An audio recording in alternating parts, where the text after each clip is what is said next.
Test. Are you judging?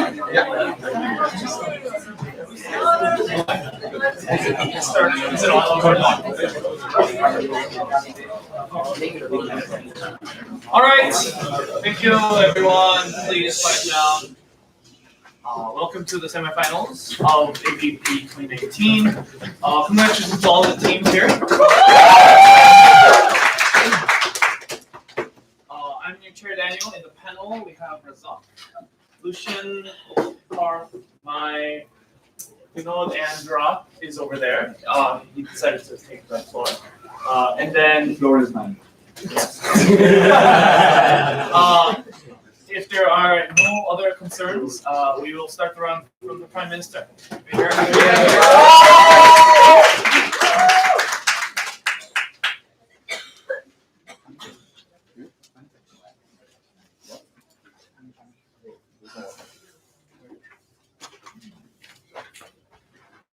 Where do I keep my paper?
Human beings need to realize how worthless everyday interactions with other individuals are. The problems that they face and the problems that they think are at the absolute worst, and literally nothing can get worse than them, right? I think individuals need to realize that in the grander scheme of things, they should probably deprioritize a few things, which is to say deprioritizing the ability to chase pleasure, the ability to not feel pain, and definitely to have more emotional control and have emotional intelligence to make sure that they can deal with their problems, right? I'm going to talk about three things in this speech. I'm going to talk about first, why individuals can accept life as it is and would not pursue things that are out of their control within in the process of which a lot of vulnerable actors are harmed. Second of all, I'll talk about as to why day-to-day relationships, while they might seem in today's norms less valuable, but why there's significantly better than the relationship that exists now. And thirdly, I'll talk about as to why it's better for societal progress in a lot of cases. So why is it better to accept life as it is, right? Because we keep telling individuals that you need to be happier in life. You need to seek pleasure. You need to you cannot stay stuck anywhere, which is to say that if you have a job, you need to get a promotion. If you get a promotion, there needs to be certain lifestyle changes. You need to buy stuff and whatnot, right? We think the idea of happiness in a lot of cases has been a social construct that has been extremely exploitative, which is to say that the current mechanism through which most of us in this room would find happiness is to make sure that we buy a lot of, just after this, I feel like we buy a lot of things, we get a good job. We think that this concept of materialism has been instilled in our head, in the process of which a lot of problems happen, right? Problems such as corporations exploiting poor people by giving them lower wages and whatnot, by making sure that you have some harming the environment, because you always want to make that form of happiness the most accessible one to everyone else by making sure that it's the cheapest. You also make sure that the cost of this happiness is always taken, like the brunt of it is always taken by poor people and workers that these corporations exploit. And we are far happy for individuals to reject forms of happiness that essentially always multiply and there's always like perpetually increasing. Before that, yes. Yeah, sorry for the novice question. This is my first year. But how do you imagine the state promoting stoicism? So yeah, sure, we'll do through education, we'll empower, like we'll make sure that some religious institutions that have already established power, will ask them to like make sure they instill stoicism in a particular way, which is to say we'll actually actively tell people that look, life in itself is worthless. The problems that you think you're facing currently are worthless. You don't need to essentially like look for a solution to these problems, right? So like life current, like everyone, like the society tells you to solve all your problems you have currently. We don't think we will need to ask individuals to find those solutions, right? But second of all, I think like this pleasure seeking in a lot of cases is also different for like poor people as well, right? Which is to say that we make poor people, like compel poor people into making a lot of bad investment choices because we want them to be happier, which is to say we keep telling them like invest money in this scheme, invest money in another scheme. You should probably like sell your land, go to the capital city and find out what life is like, because you essentially need to grow up the ladder, right? Which means not only within that process, you take and like steal money from the poor people by forcing them to make choices that they wouldn't otherwise make, but you also make like the fear of religion in their life extremely strong, which is to say that most people who have financial insecurities are more likely to be more religious and like more likely to be more intolerant, because these are individuals in whose life religion has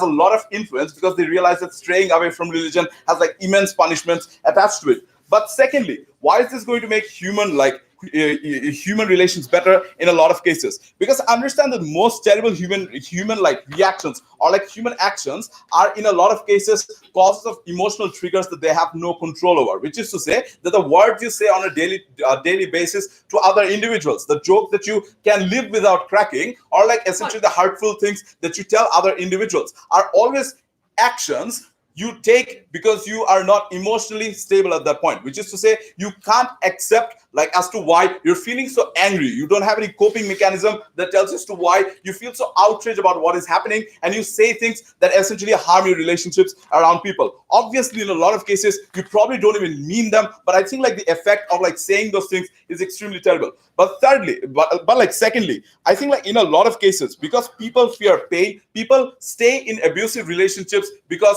they fear the world where they essentially are going to be alone. Which is to say, when you tell individuals that you don't have to fear pain, which is to say, you tell individuals that at some point it's going to be absolutely worthless, people are more likely to devalue the pain that they get out of it. Why is this argument important? It's important because a lot of vulnerable actors don't essentially leave their spouse, because even after realizing that this relationship is probably killing them, or they probably end up dead because they fear being alone.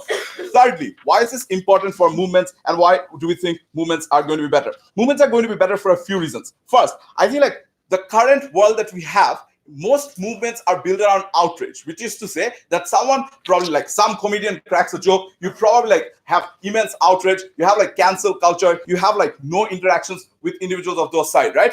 But also, if individuals make any sort of comments, any sort of opinions, which is slightly differing from your own, and you believe like it's slightly like, I don't know, disrespectful to a particular community and not entirely politically correct, you're more likely to reject the entire group of people that person might represent. Which means that there is extreme level of polarization where individuals no longer find a middle ground. Individuals can no longer have a conversation, have any sort of interaction with individuals that have opposing narratives. Which means that it's taken by politicians, and even like this gap is furthered by having like different schools of politicians which pitch individuals against each other. What does the world in our world look like? It's a world in which movements are not based around cancel other individuals who are more likely to have a conversation because they realize to some extent that this is not like they devalue the importance of it, right? And I think that is a trade-off we are happy to make, because if this movement as a whole have individuals who can have better emotions. But lastly, I think like this debate needs to happen like not on a broader scheme as to how it happens, but rather like the experiences people face throughout, right? Because a lot of narratives that society teaches, the importance of tolerance, the importance of secularism, are through schools, are through education, are through religious institutions, right? You can instill the same narratives within those same institutions, and they pan out the way they work for for how state promoted democracy, tolerance, and other things. We're very proud to propose in our second semifinals. We hope we make it this year. We will. Thanks.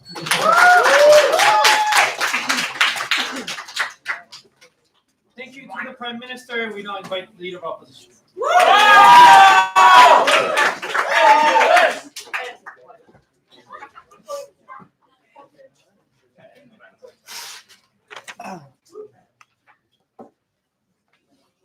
All right. Oh, okay.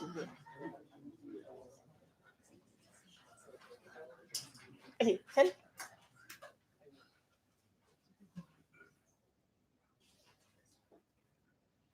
Oopsies.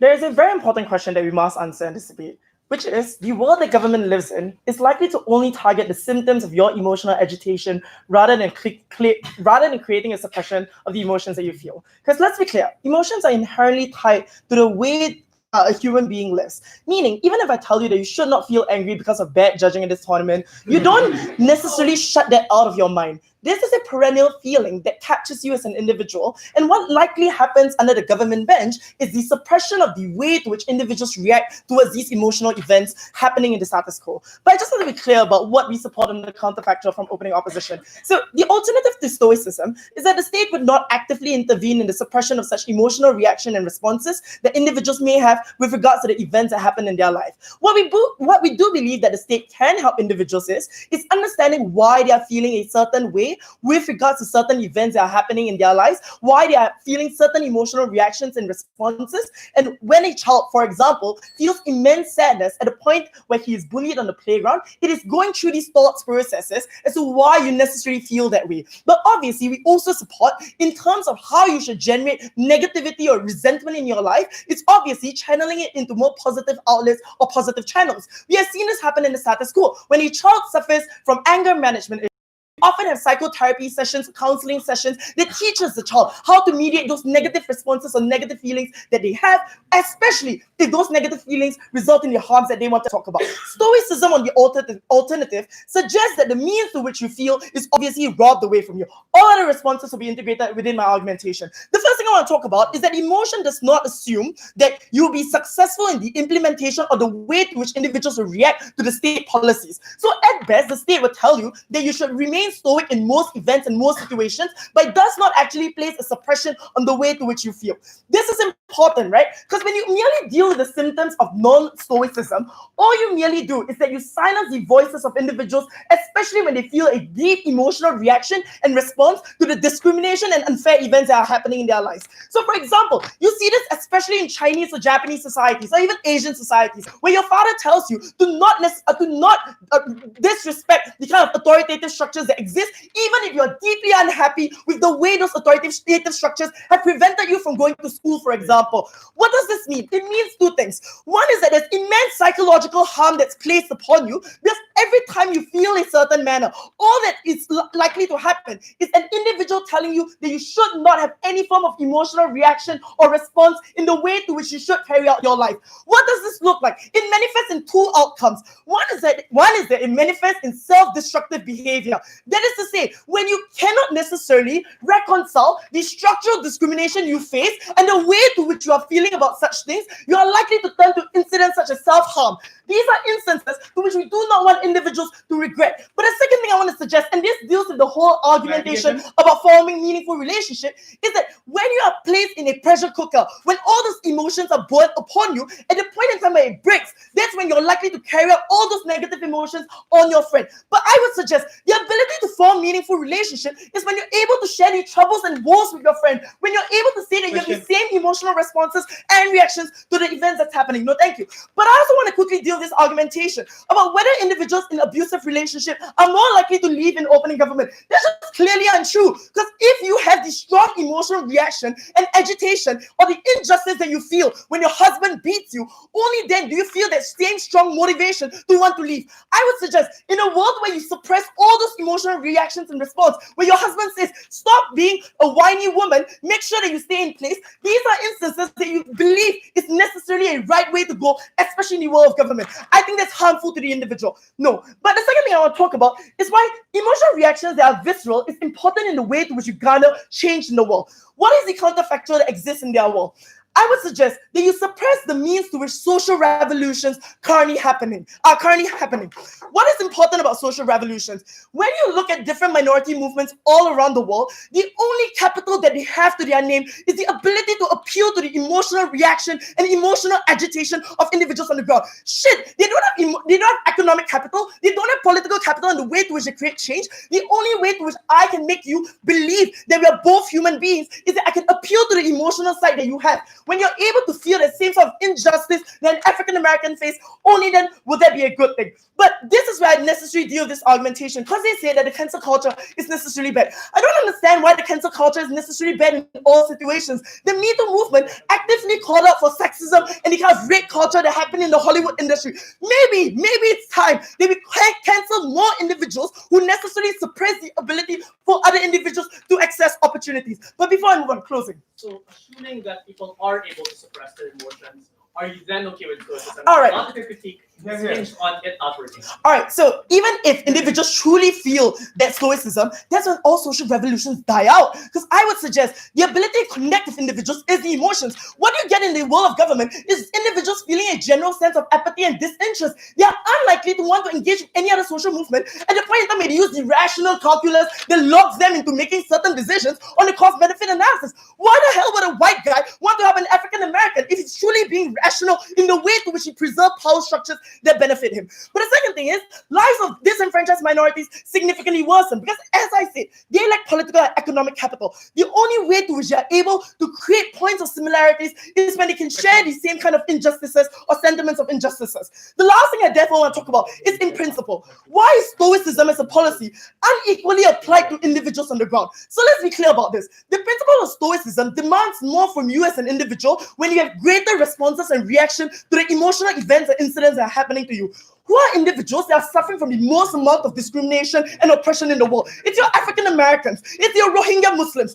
That is to say, in their policy, there's a greater and active demand on individuals who are disenfranchised. If you're a white individual, god damn it, you have all the privileges in the world. You don't necessarily result or necessarily get harmed by the policy of stoicism. We would suggest, in the world of opening opposition, this principle is unequally applied and therefore harms individuals on the ground. So even if you don't believe the practical outcome, on principle, we would suggest that this is important, especially when we're generating state policies. We currently live in a world where individuals are generally already very apathetic and are already taking very rational decisions in the way to which they create changes in the world. I would suggest the moment you silence more people, do you hurt the most vulnerable individuals on the ground. Go with opening opposition.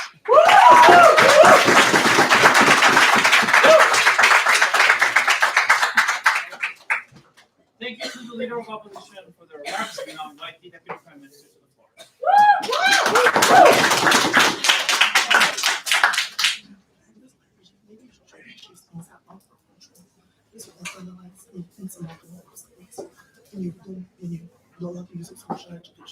Can I have some water?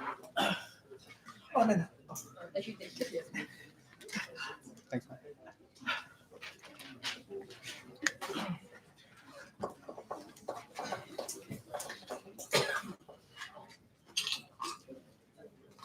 Ready? The two most noticeable examples in Farhan's speech are one of self-abuse, like suicide, and secondly of domestic abuse, both of which, mind you, are extreme emotional reactions or results of extreme emotional reactions. So they can't essentially go on and trace a wall, but that happens, and the end goal as well, that these things happen the same as well. That's one. So let's get a few things clear in the very first place. Firstly, I don't think it's on OG to say that these emotions will essentially get suppressed, because this policy is an overhaul, which is to say that this is going to change or engineer the way you think, which is to say, because you thought in a particular way, you would have suppressed emotions. But because because it is going to essentially tell you a way to think in a particular way, it means all those emotions that you would have essentially say suppressed will not now be suppressed, but rather flash down the drain. So essentially, I don't think it should be suppressed as a whole in the very first place. I don't think essentially they can go on with that particular debate. So first, let's go on to their argumentation and why this happens.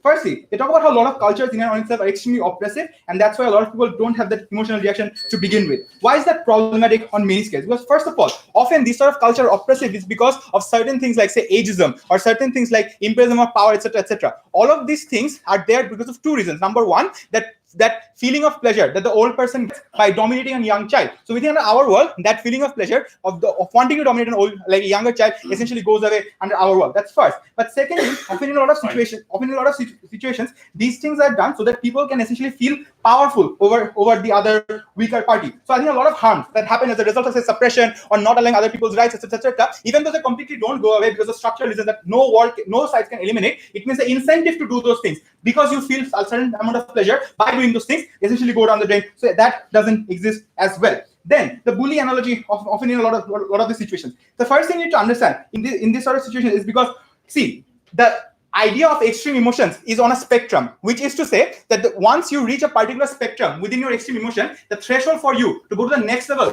becomes that much better. Which is to say, let's take the example of, say, a father and a son. Because your son didn't do something that you want, you reacted extremely. You punish him or grounded him. The next time he does the exact same mistake, you throw a bottle at him. Right? Third time he does something, you finally go up and hit him. What does that show? It shows that extreme emotions are on a spectrum, or when you reach a particular threshold, you will want to supersede or oversede that threshold over and over again. Which is to say, you can't run that risk of having extreme emotions because they keep on being more and more extreme. The spectrum keeps on increasing more and more day in and day out. Run that argument because it's a world that progressively gets worse. Even if our world has some level of stagnation, I think that level of stagnation is much better than the progression of worse things that they essentially talk about. Then the idea of the abusive relationship. See, over here, it's a comparative. You can say that the wife reacts out because the wife feels extreme anger against the husband, right? But we can also claim then, and under our scenario, that because the wife fears the pain of losing the child and losing the husband, that they never really act out to begin with. Which is to say, at best, your characterization is a wash. Why in the situation of this wife, they are likely to feel prefer the pain over the pleasure, because once you have been oppressed, it's always much better and much more convenient to pick the comfortable option. So the oppressed will always pick the more comfortable, which is Stockholm syndrome, and remaining under the oppressor. So under a world where you are, say, more objective and don't have to care about emotions from one spectrum to the other, you are more likely to think it out rationally. Which is to say, we don't have to defend a world where a person constantly chooses to get abused, but we can choose to defend a world where this person objectively feels that, yes, maybe the pain of losing my child isn't, say, as important as the pain of getting beaten up every single day. So let us choose one over the other. I think that's a much better world to live in as opposed to the one that you live in. So I think our world is far, far better. See, what Farhan did was tell you that, listen, at the end of the day, the wife will act out, but give you no mechanism. We give you a mechanism in terms of politics. Now they tell you, first of all, see, the culture of outrage is so good, and that's why it's important. Now, you have to divide this politically into two parts. Number one, politics in terms of day-to-day interactions, and supranational politics or international politics. First, in terms of day-to-day interactions. See, the reason why we have so much division is because day-to-day interactions are so bad. Because the moment you see someone with a slight hint of misogynism within their lecture or within their speech, you completely start neglecting them, or you start calling them out from that point of time. The problem is, yes, that might be justified in certain scenarios, but if the world right now is the first step is the cultural is the calling of outrage. So you don't often even engage to them within this sort of platform. What is the practical manifestation of this? It shows where people like John Oliver or Trevor Noah constantly keep on ridiculing these individuals, and they essentially feel left out. Often, what we do is we don't have a necessity or even feel an incentive to go into dialogue with these individuals. I'll take you later. What happens under our world? Under our world, because you don't feel so strongly, doesn't mean that your political ideologies go away, but when your political ideology gets insulted, that is when you don't feel as strongly, which means the incentive to talk about it or incentive to discuss remains. So our world is one where the small things that lead to greater divisions essentially go away, and that remains under this scenario. But secondly, often in a lot of situations, what happens is when there are political revolutions, the most powerful people take advantage of the most vulnerable, which is why the most powerful take the advantage of the emotional extremism of the poorest. This has manifested in the Islamic Revolution with Ayatollah Khomeini, or in other places where certain bad leaders have taken advantage of poor people or religious people and have struggled towards them. And in our world, even when picking these leaders or even when submitting themselves to religion, these people think about it a second time, which is to say, yes, they want progressive for rights, but they don't outright jump into a bloody revolution. Yes, getting rights might be slower, but if you can have a bloody revolution, we're more than happy with that. Yes. Do you think that conversations rationally done on your side would be fairly resolved for both parties when power imbalance and oppressive structures would still exist on your side? See, power imbalance, once again, like I said, is likely to exist under both sides. The thing is, under your world, what happens is, because the culture of outrage, it's very hard for us to see two individuals talking on an equal platform, on a level platform, under this phenomenon. Unless in our world, even if there is no outrage, see, the thing is, a white man gets the pleasure of being white or being Christian. I think those sort of things drive away political discourse in a lot of situations. I think those sort of things like feeling good because of your nationality, etc., don't really exist. But lastly and most importantly, what gives you a better life in general? This was absolutely unengaged from Mirav. When Mirav tells you that the pursuit of happiness, which is the driver of pleasure, is something that is absolutely unattainable for the poor, which means in a lot of situations the rich or the corporations that control this world within these situations. For the middle class in general, the narrative of happiness is something that you will never control as well, which is to say it's other people or other institutions dictating for you as to what happiness should look like, or at what point you should feel happy, or at what point you should feel sad. Under a world where you don't pursue pain or say pursue pleasure as well, that means you are the one that gets to set the narrative for your own happiness, where you are the one that gets a metrics for your own happiness as a whole. What that essentially means is your world is one, even if it is bad. The agency doesn't stick with you. At least under our world, the agency remains with the most vulnerable. With that, very proud to propose.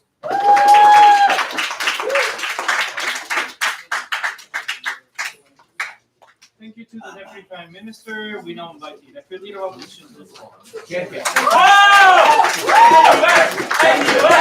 NUS! Wow.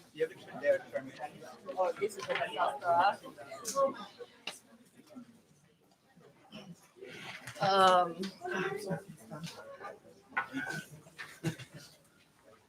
Are you guys okay if I just speak from here? All right.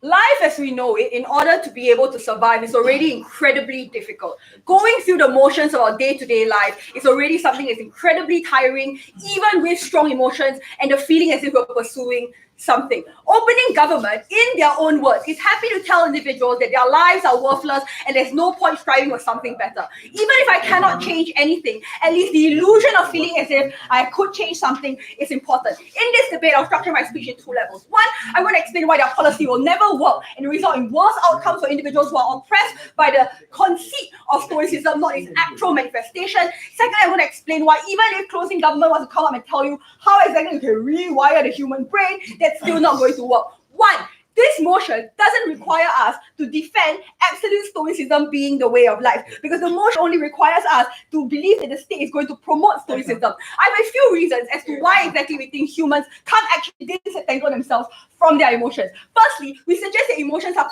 mostly chemical reactions, and so to that end, it's quite biological the way that we feel. We can see that in babies, for example, in which they react negatively to things that they strictly don't like. But secondly, we would suggest that to the extent to which they want to teach people to have lesser emotions, that doesn't mean they teach people to have no emotions whatsoever. So the very analysis that Adi used to explain why people are going to get more and more emotions is something that exists on the outside of the house, in which case, even if you try to teach them something very little and small, they end up still like seeing more and more worse things in the world and therefore having stronger reactions to these things. But the last thing that I would suggest is this, that state education is an incredibly blunt measure for them to try and teach such things. It is uncertain, and OG gives us no reason to believe why they will be successful in doing this, which therefore suggests that this is going to be things like Asian societies in Japan, for example, where when we tell you that we prize stoicism and we're promoting it, we're really promoting the image of stoicism as opposed to actually changing the way that individuals think about their emotions. No, thank you. Therefore, we suggest that people are no longer able to show those emotions, but rather they keep it within themselves instead. This is precisely why Farhan told you it's a principle that's applied unequally to individuals because the state, who is oftentimes the one who is responsible for discrimination and inequality within society, and therefore the unequal oppression of individuals, becomes the person that tells these people that now you also have to shoulder the burden of never showing that you genuinely are hurt. We think that's incredibly problematic. On our side, we support a world in which obviously bad expressions of emotion like murder, like hitting someone as a result of being very angry are still criminalized, but we are still able to accept the power that emotions have by having, for example, things like crimes of passion, mitigating circumstances that acknowledge that human beings necessarily have to feel these emotions. And we also told you in our policy that we're happy to say that individuals should, like, for example, go to therapy to channel those emotions something bigger. But that doesn't suggest that we remove or we criminalize or say it's worse, that these emotions are completely illegitimate in and of themselves. Question? We acknowledge who the person is. No, thank you. But secondly, even if it was true that their side thinks that the feelings of these emotions is something that, I don't know why, because in their characterization, you have no emotions whatsoever, you still have some emotions, then we present to you the trade-off of this debate. Because on their side, they can't just like sort of wash it away and say that like, your life is shit, therefore we think that teaching you not to feel anything is a good thing. The first reason for that being that you can still feel some emotion, so your life can be a consistent path of sadness, and we think that even if it's just consistently kind of sad and not totally sad, assuming perfect implementation, we still think it's a pretty shitty life, even though we think that what's more likely to be very sad, but you can't even show it, you can't even get that catharsis. But secondly, I would suggest to you that it's incredibly problematic that this is that people feel lesser emotions because physical pain also still exists. But the third reason that I would suggest is this. They want to teach people that life is worthless. So given that life is oftentimes difficult for the vast majority of individuals, and you tell people that there is no actual worth to your life, therefore you shouldn't care about the problems that you're facing. Really, this is the literal definition of the reason why I keep saying I want a KMS, bro. Because there's literally no reason as to why exactly you continue to want to struggle in your life today if you don't feel as if there is an opportunity for you in the future to be very happy. It is not sufficient for them to be a little bit happy, but rather very happy in order for them to be able to deal with the humdrum feeling of every day being a little bit more difficult than it really should. The third thing that we then suggest is that, well, on the comparative, we think that it's better to have a great, like, it is more morally necessary or better to have a huge probability of more happiness, because we think that the comparative, as they painted out for many people, is the idea that life is in general quite bad. Right. Why then does it disallow individuals from being able to change the way that they act? Before I move on, closing, do you have any POIs? No, okay, yeah. All right, so all you say that human beings need an outlet so that they can get some level of catharsis. Like I've told you, that the pursuit of happiness is only attainable for some, majorly exclusionary. So when they fail, they become even more sadder. Do you want to defend that narrative then? We're just about to go into this. So I think that the idea here is that we want extreme emotions because on the one hand, even if their policy, okay, so firstly, in a situation in which it's true that their policy cannot be perfectly implemented, we think that what you do is you delay the progression of anything else because people don't dare to show emotions. You can't garner that attention. You can't garner that critical mass. But secondly, even in their world, which those things were true, we suggest that strong emotions are the basis of motivation. At the point at which everything just sort of meh, there's no actual reason why you feel the desire to do things, because doing things requires sacrifice and effort from the individual, which is to say, therefore, you need to feel some badness first, but have the feeling as if you could be very happy in the future in order for you to do these things. Why is that a problem? We think that when it comes to things like social movements, revolutions, and fighting discrimination, it is an act perhaps of irrationality for people to go on the streets. When women wanted to get the vote, for example, and going onto the street required personal sacrifice, which was somewhat irrational because they could have been put into jail, but requires sacrifice of these individuals right now for the long-term changes that are required in the society, because they felt as if they could do something in the situation, and more importantly, because they felt like they wanted to do something about the situation. A world of stoicism is one in which, in their best case, people are just happy with the meh, that they don't feel super angry or super sad, and therefore have no motivation to make the great sacrifices and leaps that are necessary for these social movements to be propelled forward. The next thing that we would suggest about social movements as well is that on their side, they suggest a rational conversation happening between individuals because now people are not overly angry. That's not true, because there will always be individuals in this society that are white, they have privilege, they have positions of power, which therefore means that at the point at which you tell the discriminated minority you shouldn't feel so bad about what's going through you, you allow them to accept shittier deals for themselves, because that means that they don't feel as bad, they don't recognize the gravity of the injustices that they are currently facing. We suggest that this means that you structurally make their lives worse and make them unhappy for a long, prolonged period of time without any hope of success. Even if it was true that they may not be able to make those changes, the feeling of hope that they potentially could in the future, we think is necessary in order for these individuals to live their day by day. We're not sure what the meaning of the life on their side is like. We're happy to oppose.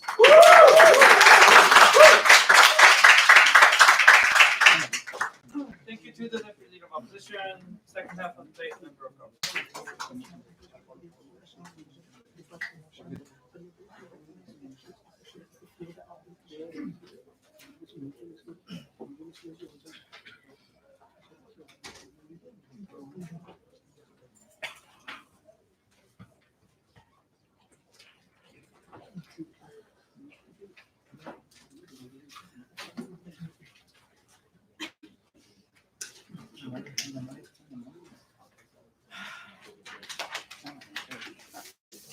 Sorry.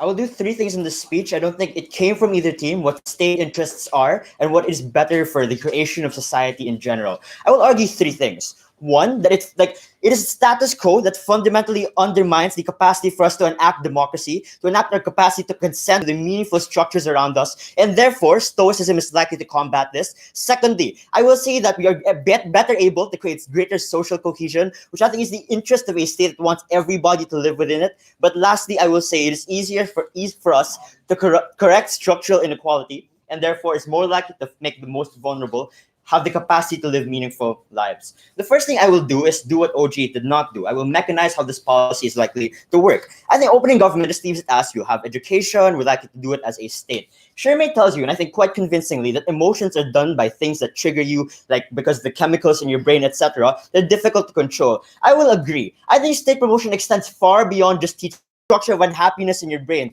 Less likely to have focus on media, to be happy, incredibly sad, etc. I argue, even without these, the world becomes a better place. So therefore, if they wanted us to re-engineer the human brain, one, it is easier to internalize these things, the point in which you're not forced to do so. But secondly, that states have capacity to be able to fundamentally structure what kinds of narratives you're able to internalize then. The first thing I will argue is that it entrenches the power of oppressive structures of capital. Opening government leaves it as corporations are exploitative, they give you low wages. I think we have to go far beyond that. I will agree that opening government, that happiness is often created by corporations, but what happens after? I don't think the conclusion should just be that they're exploitative. It is that it fundamentally undermines democracy because of the creation of eternal circulation, the eternal cycle of unhappiness. They create problems like standards of beauty, like you wanting to need these things because you want to feel rich, you want to feel happy, and then having that messianic answer of, we will provide it for you. Which is why makeup companies make you feel bad about how you look. Clothing companies make you feel poor with how you dress.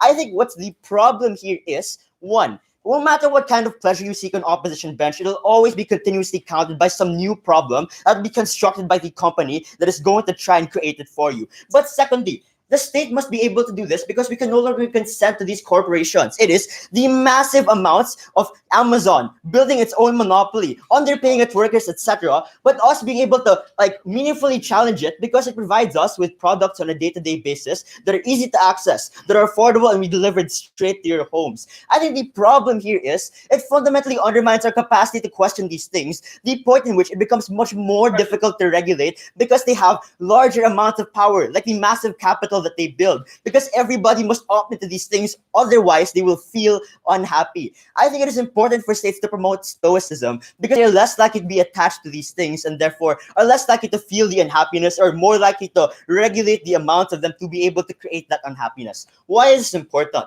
We cannot meaningfully consent to Amazon taking over our lives. The advertisements around us telling us what makes us happy, what makes us sad. It is only through the democratic mandate that we can do so, but it's the continued structure of them creating unhappiness than providing you with happiness and makes it difficult to regulate and question these things fundamentally. States must do this to protect democracy because it's the only way in which you can meaningfully consent into the way its society is structured. Secondly, and lastly, rather, because you're unable to challenge a lot of these corporations which create inequality, I see a lot of the concerns of opening opposition. Even if it were true that we are less likely to get social change, I think I disagree with, you're more likely to create these problems in the first place by entrenching that people who are African American or are black are less beautiful, by saying that these people are less likely to become happy and therefore have more problems than they should deal with in their lives. No, thank you. Secondly, I would say we have a greater correction of societal injustice. Why is that likely to be the case? The premise from opening opposition is that our main appeal as a minority is that we have emotion, we are empathetic, etc. That is completely untrue. People are unable to empathize with these struggles that you deal with precisely when you are most angry, precisely when you are forced to be able to have to react in this way. Why is this better on our side then? I argue it is the emphasis on anger that makes it easy for people to be able to deny the problems you face as a minority and say it is the product of your own subjective offense, the product of your own emotional reaction to these structures around you, rather than the objective harms that police brutality might bring. It is easy to wash you away as a crazy bitch feminist and then say you do not matter, you should not be in Congress, in Senate, etc. And therefore, it becomes easier to be able to enact these things. I agree. We might suppress some emotions. One, I argue that it is better because it is always difficult for people to react extremely emotionally, right? They say people will protest out in the streets. People will do extreme emotional actions, need personal sacrifice.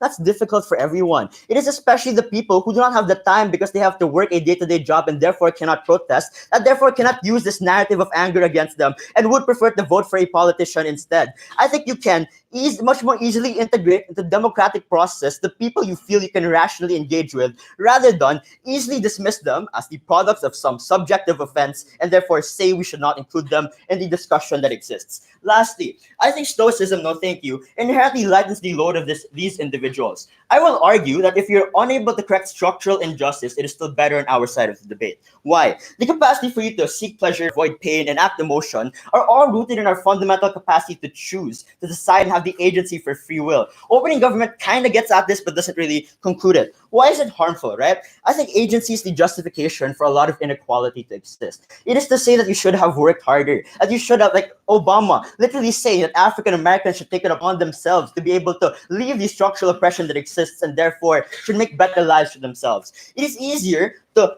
combat structural changes and therefore pursue the more personal individualist narratives that are more likely to privilege people who can have that agency, who can decide, who are skilled, who are rich, who can work hard, etc. And therefore, it's more likely to make, if they said you need hope, hope only works if there was some level of progression or some feeling that you could actually get there.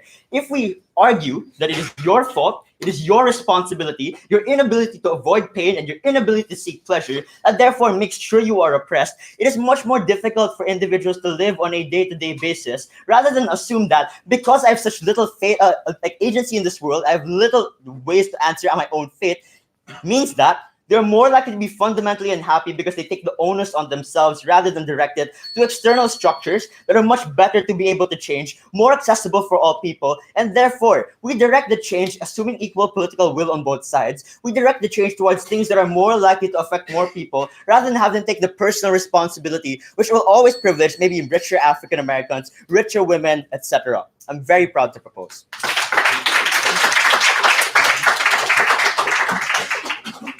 Thank you to the member of government, now the member of opposition.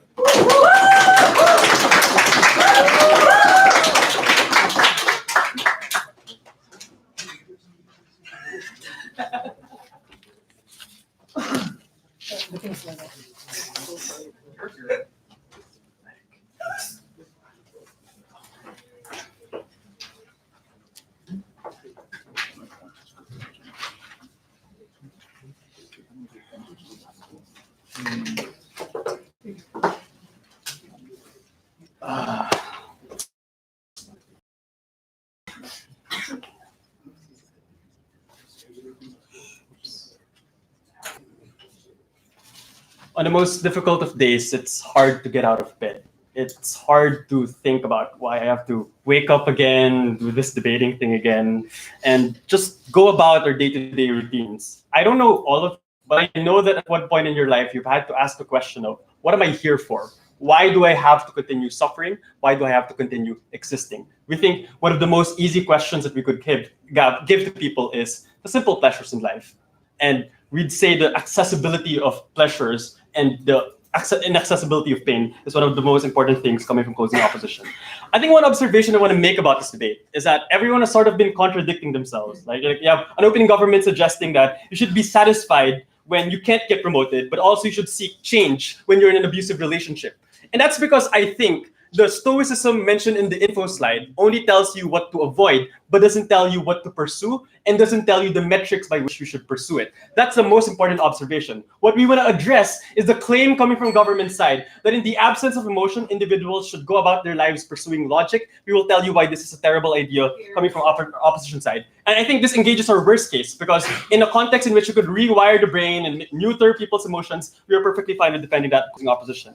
The second thing that's missing from this debate so far is if the government doesn't tell you to be stoic, what does the government tell you to do? I think our suggestion coming from closing opposition is to pursue happiness. And to the extent that we're pursuing happiness, we will pursue multiple forms of happiness. I think closing government is locked out of this debate because their suggestion that capitalistic forms of happiness are untenable and are unsustainable is something we can agree with. If capitalism is unsustainable and untenable, then obviously we would suggest individuals to pursue altruism, religious forms of happiness, or other ways by which you can define their lives, which we think are perfect for these individuals. So two discussion from me today. First, I'll talk about absurdism, the pursuit of meaning. Secondly, I'll talk about why logic is very, very difficult and why we think, therefore, it's a very terrible idea. Number one, an absurdism. So if my life is any indication, I think one of the inevitable things about life is struggle and defeat, especially in ABP semifinals.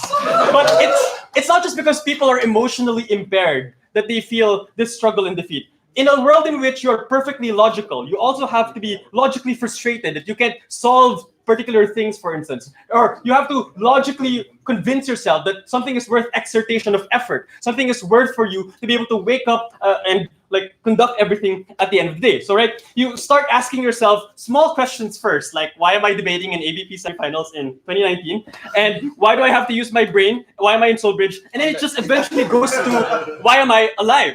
And I think eventually people answer that question.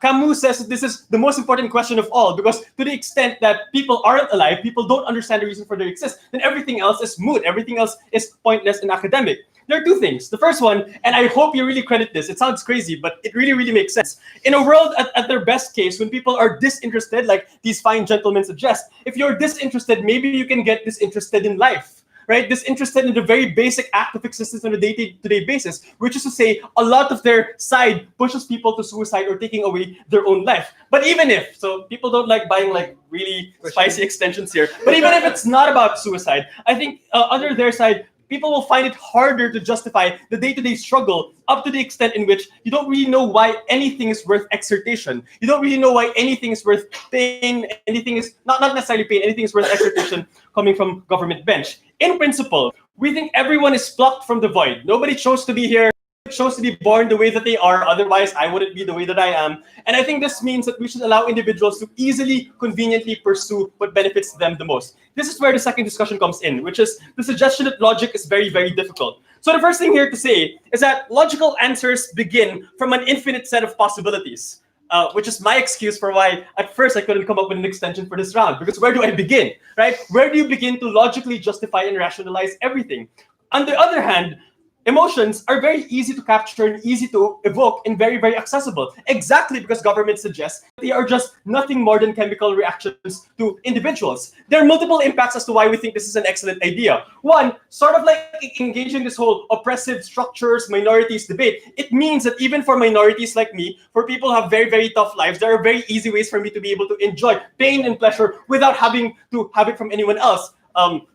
alcohol, and other things that I'm not going to mention in case that there might be people watching this who are kids, right? So we think in that lens, our case makes the most sense in the sense that if you're an individual in the minority who doesn't have the ability to be able to access much other things, we think your basic ability to access these basic emotions, these basic easy to capture and easy to evoke emotions is very important. But secondly, emotion can be easily aggregated when interests and logical interests might not be able to. If you think about government, like social movements, I agree, there's a logical argument for a social movement. There's a logical argument for the redistribution of wealth. There's a logical argument for a lot of the things that these people are protesting about. But it's hard to aggregate interests because it's hard to sort of see the direction in which, like, if you only want to give up this much, but this other individual wants to give up this much, it's hard to sort of like put that together and say, this is the optimal way by which you can achieve change in society. Whereas emotions are easily aggregated. If you look at protests, a protest is nothing more than aggregated anger, right? It's very simple, it's very accessible. An individual has the ability to be able to access it at the end of the day. Closing government was wrong when they said that under our side it's going to be hard because you're just going to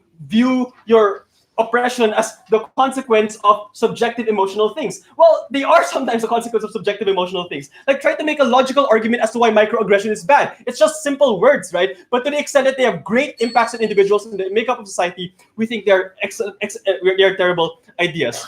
What is the impact of closing opposition in this round? And this is where I think I want to start talking about the metrics of this debate, because in a messy debate, a team that tells you how to judge the debate most often than not proceeds. So 3 things. The first one is, I think the fundamental basis of the state is our ability to have humans, that's first. But secondly, our ability to weave narratives that suggest everyone is united together to the extent that individuals pursue fundamentally like very individualistic desires, which are very, very hard to get. We think the fundamental base of the state is removed. Second, I think we're the only team in this round to actually present to you the clearest comparison. If you look at all the other teams in the round, and I'm sorry, I have friends in this round, but all the other teams in this round, they literally had contradictory lines because they didn't really tell you about what stoicism is and the alternative of that. And we think we're the only ones who did that coming from closing opposition. More importantly, we're the ones who told you in principle what states should do ethically and principally in the pursuit of individuals' lives. This debate isn't just about like capitalistic happiness, even though I would want nothing more than a debate about capitalistic happiness. But this debate is about something else, which is, why are you here? Why are you still breathing?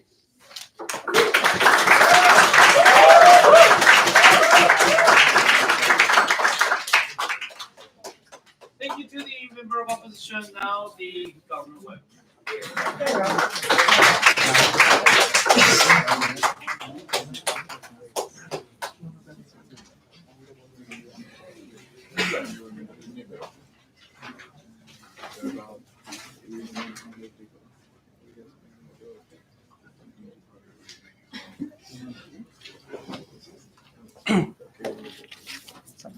Sorry.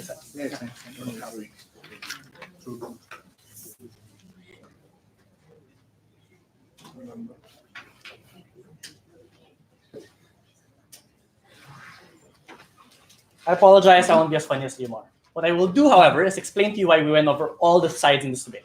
So first, I'll explain why we went over OO, second, CO, and last, OG. So first, OO. Note that the entire goal of opposition is that OO is that they just want to create structural change, that the world is unfair, we're able to now pursue social injustice. The problem with government bench, according to them, is that when people are satisfied and content, there's no longer an incentive to get change. So if I'm able to prove to you that the world where we promote stoicism allows us to get change, we're ready to take them out of the water. So first, note that there are 2 ways we're able to get change. They want individuals to have the burden to make the change for themselves, because when they feel dissatisfied, they rally, they go to streets and try to fight for change, the structural oppression that exists.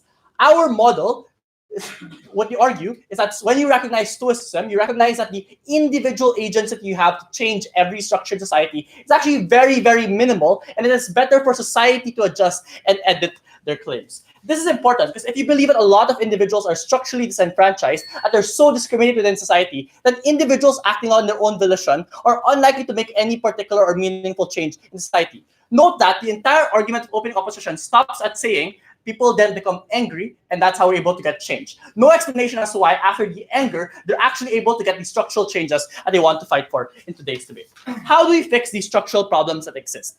The first claim coming from Farhan says, it's easier to empathize with people now if people have very strong reactions against individuals, because strong emotions is how the rich and privileged empathize with the poor. That is not true. And the logic behind that is, it is the richest people in society who have a default capacity to be stoic because they're not pressured by all of these harmful or strong emotions that exist. They don't feel the extreme pain. They don't feel extreme sadness and grief. And that's why if you are comparing as a privileged individual to another person who's super angry, you cannot understand and comprehend the anger that exists under their side. And that's exactly why you're less likely to empathize with these individuals. That's why you're likely to believe that they're wrong and that they're crazy, etc., etc. That's why if you believe that people become more stoic and less emotional, that's how you're able to connect and make people empathize with you more, because they don't see you as this angry individual that exists in status quo today. But secondly, if you look at how society has been constructed, we have put a premium on intelligence, right? The belief that people being most rational are the most superior. That's why jobs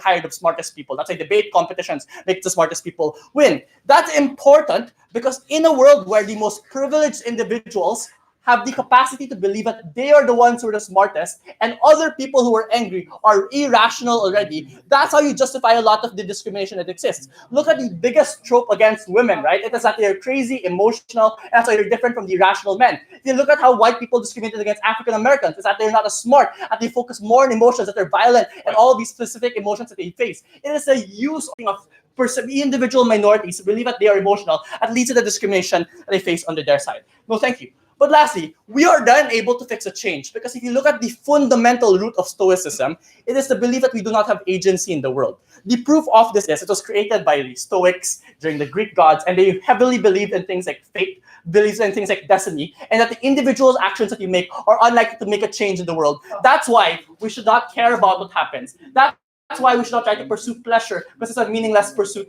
anyway. The point at which society starts recognizing that agency of specific individuals are less, that's how we're able to break the myth of meritocracy, right? That individuals are in control of the specific fate that they are in, and that's why the need for us to have societal structures change are far greater under our side. In comparison, the pursuit of pleasure and pain assumes agency, and to the extent that people believe that, then people are forced to act on their own individual merit for them to be able to get change. Before I move on, sure. So if everyone in your world employs a cost-benefit like calculus in the way to which they extend certain decisions, what's the benefit to a white person wanting to change these structures to help an African American? So I think there's a baseline value in being able to empathize. To the extent that you feel happiness in empathizing with another individual and seeing him grow, that is your specific incentive that you're able to get. Secondly, there are logical reasons to empower individuals who are in minority groups, right? It's significantly better for economy if minorities are empowered. It's significantly better for you to not have conflict in the world. It's actually rational to be a good person in the world that we live in. So now we deal with OO. Let's now deal with CO. So I think Leomar has a lot of nice lines, but I don't think he's able to actually explain and tie it back to Stoicism. So his first claim he makes is that we shouldn't use emotions in life because emotions in life are like rationality is a hard thing to do, and therefore we make bad decisions. It's better for us to just pursue specific individual happiness. Note that the difference in this debate is not emotionless gov versus emotionful up, right? The debate is there are some emotions that CG can still have under our world. Why is that important? Because it is not the emotions that are problematic. It is a strong degree of emotions that overrides all the potential decision-making calculus that leads people into making bad decisions. So if you want to pursue their very hedonistic life that they want with a strong emotion, that leads you to doing things like drugs. You're doing things like alcohol. Yes, this makes maybe happy in the short run, but over time, this limits your choices later on, because the point at which you start feeling not having the opportunities means that you're not able to get happiness on the our side. Limiting the scope by which you have emotions prevents us from making these wrong decisions, and over time, in the long run, make you make bad decisions. The logic behind this is emotions necessarily have a recency bias, right? That you would prioritize a specific individual calculus in the short run, and that's why you have problems. No, thank you. But next he said, well, emotions, unlike logic, are accessible. No, this is not true, right? And the trend of society is to make it less and less accessible. So yes, we agree there are some pleasures that you're able to feel, but as society progresses, all the power structures have an incentive to make it less and less accessible, because that is the only mechanism by which they're able to sell you more goods, right? So they're far more likely to make goods far more expensive, and therefore create a cycle of unhappiness that exists. Secondly, pleasure tends to be saturated, right? So at a certain point in time, you having like a Uniqlo outfit, if you're from a middle-class family, might not be enough anymore. You want more and more and more. That hedonistic treadmill is what prevents you from being able to enjoy particular happiness at any particular point in time, the comparative under our side is significantly better off. So if we comparison to logic, right, we would suggest it's significantly far more accessible, because if you believe that in the logical construction of this world, people are far more likely to do things like social justice because it's better for you and more logical for you, we would suggest all the other people are then able to empower themselves and get that change. But lastly, why do we win over opening government? Know that the entire case is hinged on us believing that stoicism is likely to be dominated within society. The mechanism of education does not prove that claim, because it does not explain why these specific stimuli, as Sherms argued, will not exist. We explain that as a state with the power to change how society operates can remove the stimuli and therefore make it happier. But secondly, we're able to explain all the other potential scenarios where people don't fully believe in stoicism, but it exists as a value, a checks and balances the problems that exist in society today. For those reasons, we're very proud to propose. Thank you. Thank you to the government for those remarks. We now invite the final speaker of this debate, the opposition.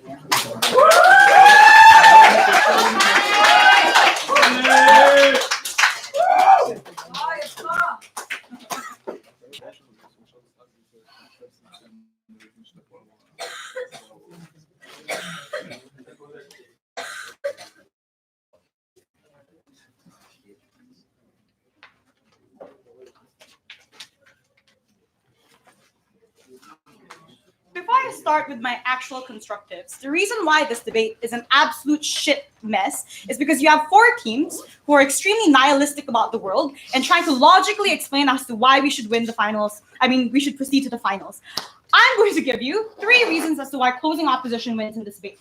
Firstly, we're going to tell you why we think that socially constructive norms, as the best premise coming from government side, is yet to be unresolved in the world in which people are likely to find solutions logically. Secondly, why we think that the world in which closing government extends and rehashes on this idea of capitalism is also unlikely to be resolved. And lastly, the way in which individuals are able to calibrate and calculate their happiness is unable to be done logically speaking, which we think that closing government has yet to respond to the extension coming from Leomar's speech, which is simple, right? 3 things. First is that the premise to which you buy opening opposition case is highly predicated upon our metric as to why individuals fall in a trap in the moment in which they find some satisfaction only with whatever is they're currently speaking. And even if they do, logically speaking, because the world is unanswered to the point in which you try to find the answer, you fall into the trap of understanding that there really is no why you want to go to or why you even want to win in this debate. Which we mean that even in the best case coming from government side, the best thing you would have is individuals having different questions, but we do not think that that leads to better happiness of individual, which is essentially the question that all 4 teams wanted to answer in this debate. Which is that the simple conclusion that we said coming from closing opposition side is that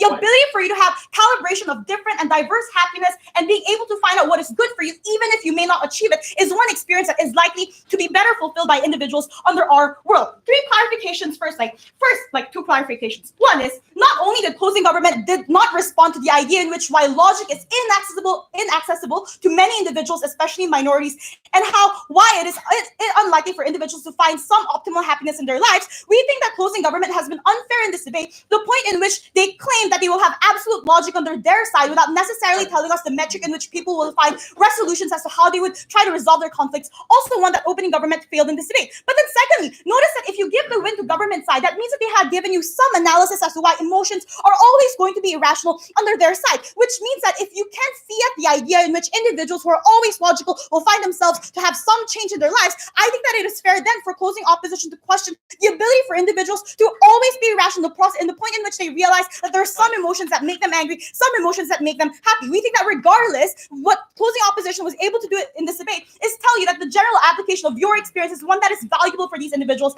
Anyway, no thank you. But then the first thing I would like to do is respond to what opening government failed in this debate. Because notice that opening government only wins in this debate if they actually prove to you that socially constructed norms are always absolute and one that would be eradicated in the world in which stoicism happens under their world. There are 3 responses to this. Firstly, note that social norms will never be eradicated at a point in which you still have oppressive structures, you still have dominant norms that will exist under your side. No, thank you. What this means is that how you live and what your basis of happiness is still going to be based on dominant structures such as corporations. Oh, but maybe they will say, oh, we can remove advertisements such as what closing government conveniently added as a model in this debate that they never defended, which is impossible because that would still mean that you have individuals who have structurally different experiences as you do, and you will still notice that in the way in which you live your day-to-day lives. Anyway, no, thank you. But then secondly, we think that the ability for you to have some diverse happiness in your lives and understanding the meaning of it is still much greater on our side because you allow some creation of balance. For instance, the reason why labor unions existed, the reason why we achieved for higher welfare and quality of life was not necessarily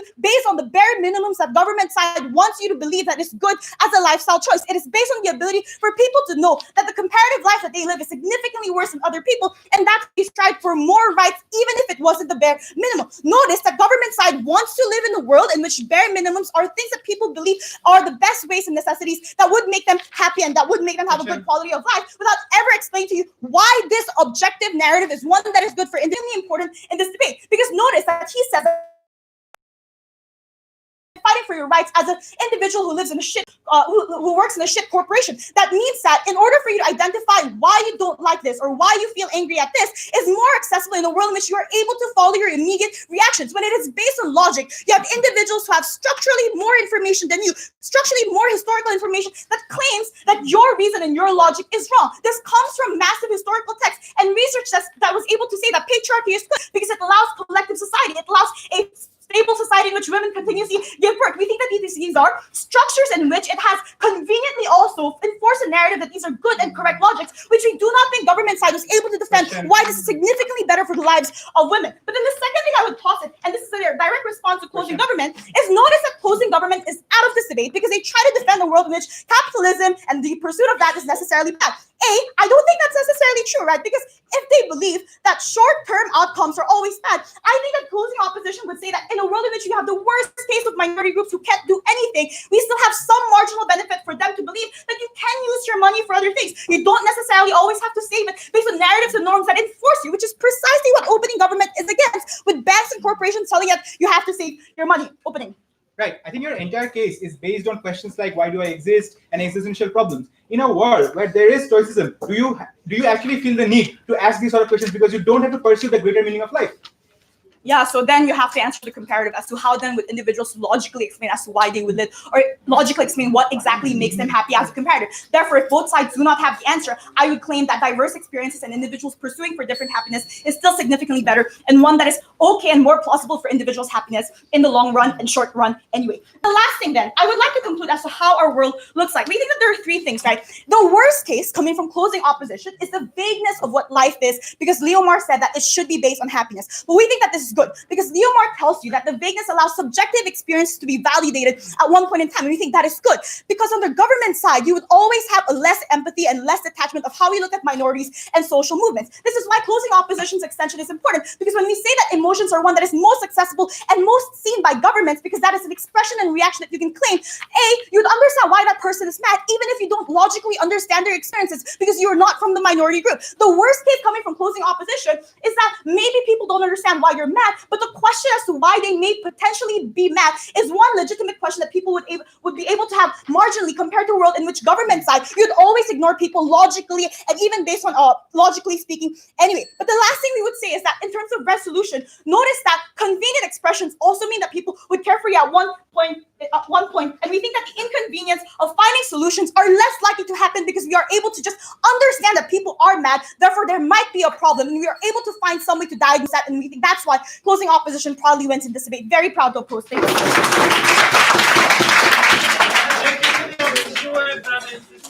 Everyone press out their hands, please. Everyone leave the room. Thank you, Carol. Oh, thank you, ma'am. Hello, thank you. Hello, ma'am. Thank you. Sally, thank you so much.